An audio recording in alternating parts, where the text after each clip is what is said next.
Kansara DTV news ગુજરાતીમાં આપનું સ્વાગત છે। નજર કરીએ આજના મુખ્ય સમાચારો।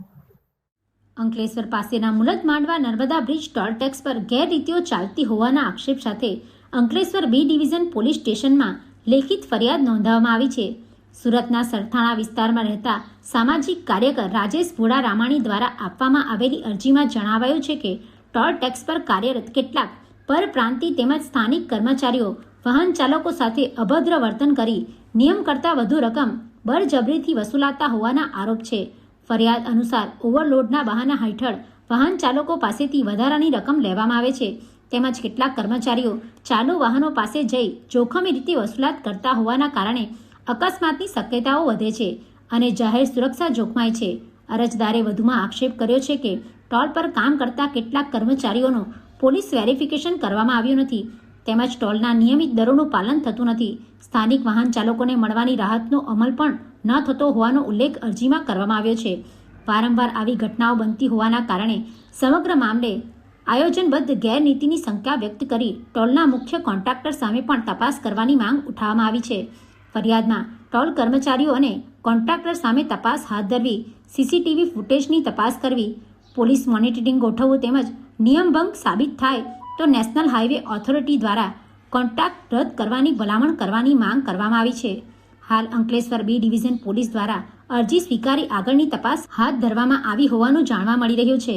મુલદ માંડવા ટોલ ટેક્સ પર થયેલા આ ગંભીર આક્ષેપોને લઈ હવે પોલીસ તપાસમાં શું બહાર આવે તે જોવું રહ્યું।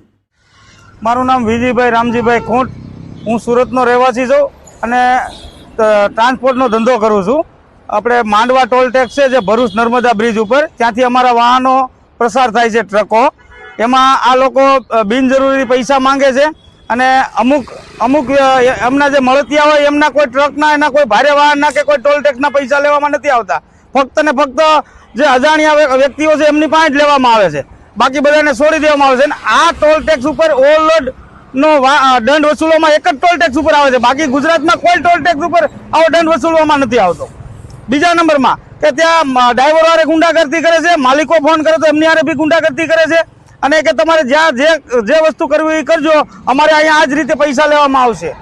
આવી રીતે બધી દાદાગીરી કરીને એ બધું ત્યાં ટોલ ટેક્સ ઉપર બધી ચાલે છે। બહારના માણસો, પરપ્રાંતીય માણસો, સ્થાનિક માણસોને જે નોકરીએ રાખે છે એ ગાડીઓ પાછળ લટકાઈ જાય છે। એ બી આ વિડીયોની અંદર આવેલું છે, તમને બતાવવામાં આવશે કે એ કોઈ પડી જાય, એની એક્સિડન્ટ થાય એની જવાબદારી કોની? એમ એ તો અહીંના સ્થાનિક માણસ છે, ગરીબ માણસ છે, ગરીબ માણસનું ટોલ ટેક્સ ઉપર કમ્પ્લીટ શોષણ કરવામાં આવે છે।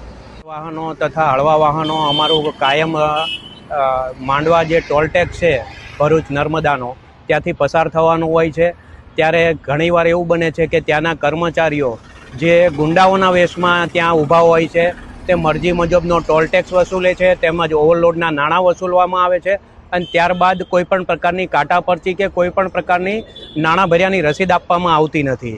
જ્યારે આ રસીદ કે કંઈ માંગવામાં આવે છે ત્યારે ડ્રાઈવરો સાથે બેહુદું વર્તન કરવામાં આવે છે, ગાળો બોલવામાં આવે છે, મારપીટ પણ ઘણીવાર કરી લેવામાં આવે છે અને વાહન સાથે ટીંગાઈ જાય છે વાહન ઊભું રાખવા માટે। તો આવા કિસ્સામાં જ્યારે કોઈ દુર્ઘટના ઘટશે, જાનહાનિ થશે તો આનું જવાબદાર કોણ?